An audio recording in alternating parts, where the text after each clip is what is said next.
So I just completed 3,000 deliveries on DoorDash, and this is how I feel about it. This is going to be my initial feedback.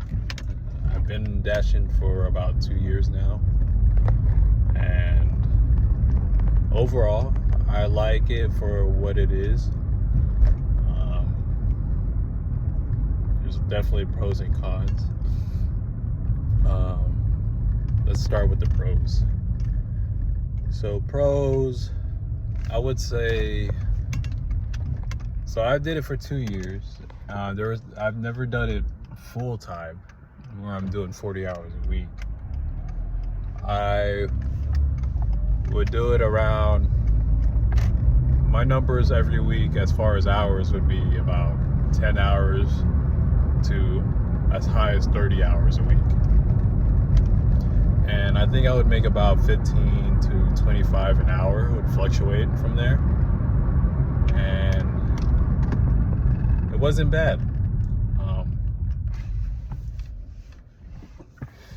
It's a really easy job, not really stressful, and you don't really have to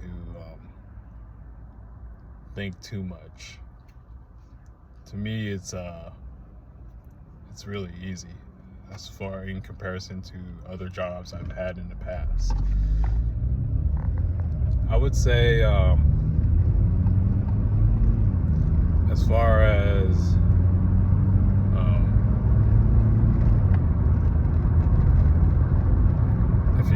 as far as like your main source of income, I don't think it'd be a good idea. You definitely would have to hustle, but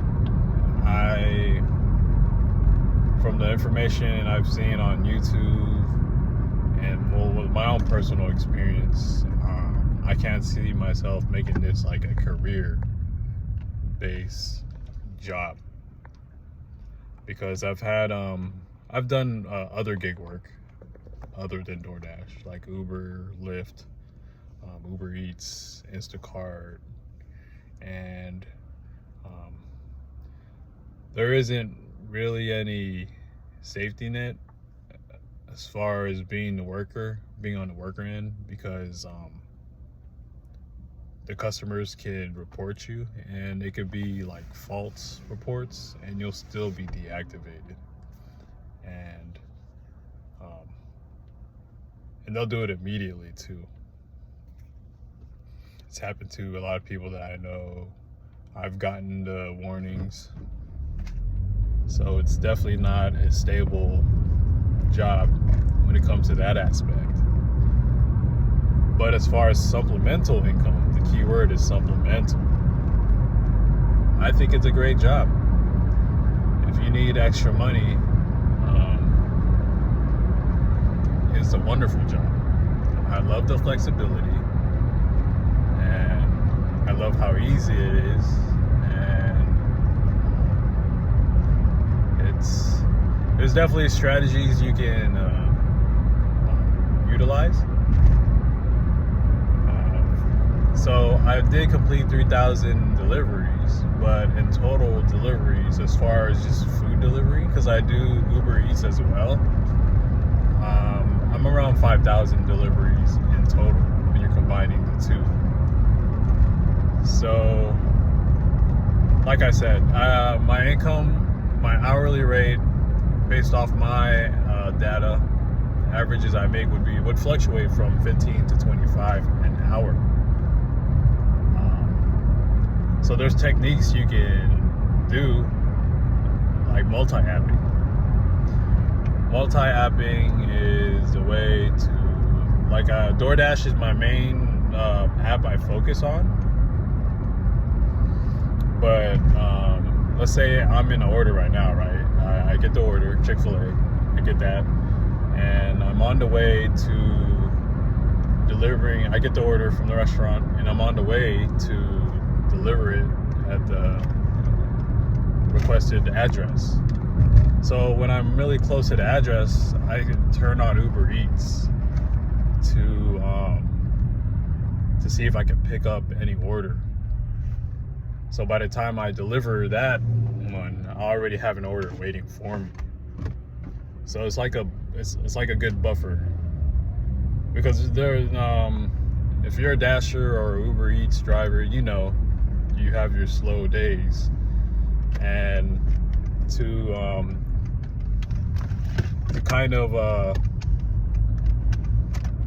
on, I'm merging. To kind of counter that, multi-apping helps speed up the process of the waiting time, and it works majority of the time. So DoorDash and Uber Eats are almost the same exact thing, except for I feel like DoorDash in my market has a higher standard. You have to have a certain amount of acceptance rates and a certain amount of deliveries within a 30-day time frame to get platinum status. That's where you don't have to schedule. You can just log into the app and start working immediately. Other than that, if you don't have that status, then you have to schedule. And sometimes scheduling is kind of a hassle because you don't all the schedules, all the times aren't always available. You're competing with everyone in that market, all the other Dashers. So it's ideally, if you're on that tier where you can only schedule, then you have to do it in advance. Usually I do it in about a week in advance because there's more availability. And yeah, that's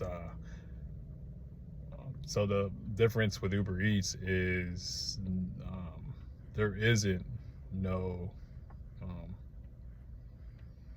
the standards are lower. Like you can literally just make an account and you don't have to schedule. You can just immediately get on the app and start working immediately.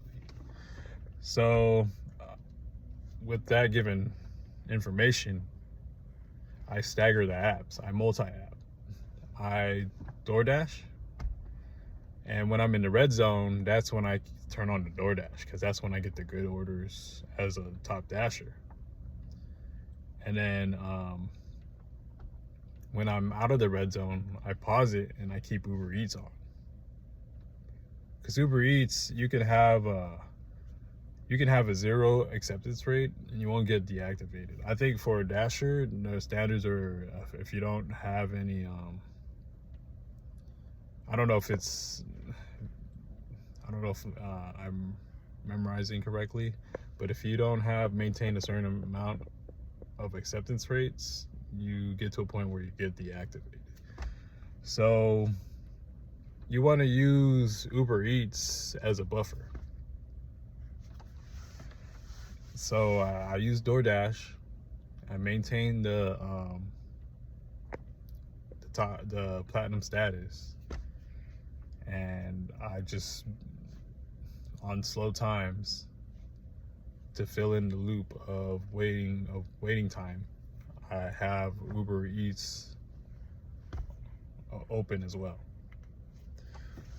And yeah, so this job is really easy. It's for me, I try to go for, at this current moment, I try to go for 500 a week.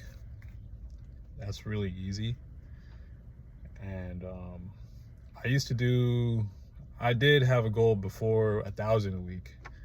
That was closer to almost full time. I could get away by doing 25 to 30 hours a week and hit that goal.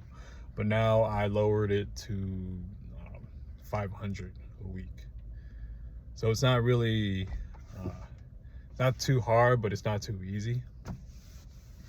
And this isn't my main source of income.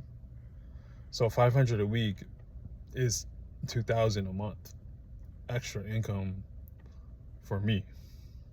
And with extra 2,000, that for me, that goes a long way. That helps me with my business, accumulate more assets, and also, it's adding 2,000 to what you already make is, I imagine, would help a lot of people. And that's why I love DoorDash. And it's super easy. I had moments where it got mundane and repetitive, and there's moments where I get unmotivated.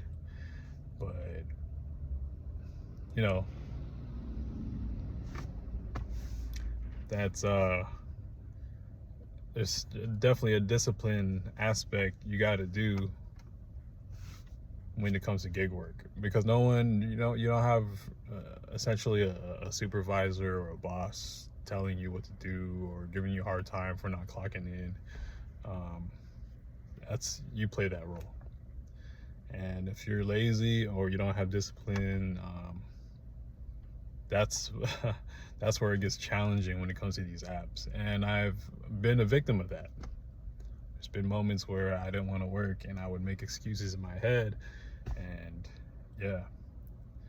But overall, I love DoorDash. I love the flexibility. I would recommend it as supplemental income, as a versus your only main source of income. That's where it becomes risky. But if you're in that situation, that's fine. But I feel like DoorDash or any type of gig work is a good phase in life, where you only just do it for a year or a few years, just to carry you over to the next phase of your life, to where you find like another source of income. I think that's the amazing part of this type of work. Don't mind me, I'm just gonna take some pre-workout because I'm at the gym. But yeah, I'm probably just gonna do it more so for so it's January 2025, and I'm just gonna do this type of work to where it's 500 a week up until summertime around June, and then I'm gonna lower it back to now I'm gonna lower it to 250 a week, basically just for like things like groceries, and take care of some bills, so I have more positive cash flow from my business coming in. Because by the summertime, my business should scale up more to where I'm making more money. So I wouldn't have to be doing this as much, which is awesome. So, but for now, in this current status of life, I am just gonna be doing this till I hit 500 a week. I'm gonna be doing it Monday through Saturday, and yeah. So my initial feedback overall, if I was to rate it 1 through 10, I would say I'd give this 8.5. It's really helped me grow my business. This extra supplemental income has really gone a long way for me, and it's a really easy job. It's not very stressful. There are moments where it does suck, but other than that, it's an easy job. To me, I feel like it's easy money. And yeah, let me know how y'all feel about it. I hope y'all are killing y'all's goals, and if you DoorDash like me or Uber Eats, consider subscribing. It will help my channel out. I'm trying to grow this channel, and yeah. Have a wonderful day. Happy New Year's, and peace.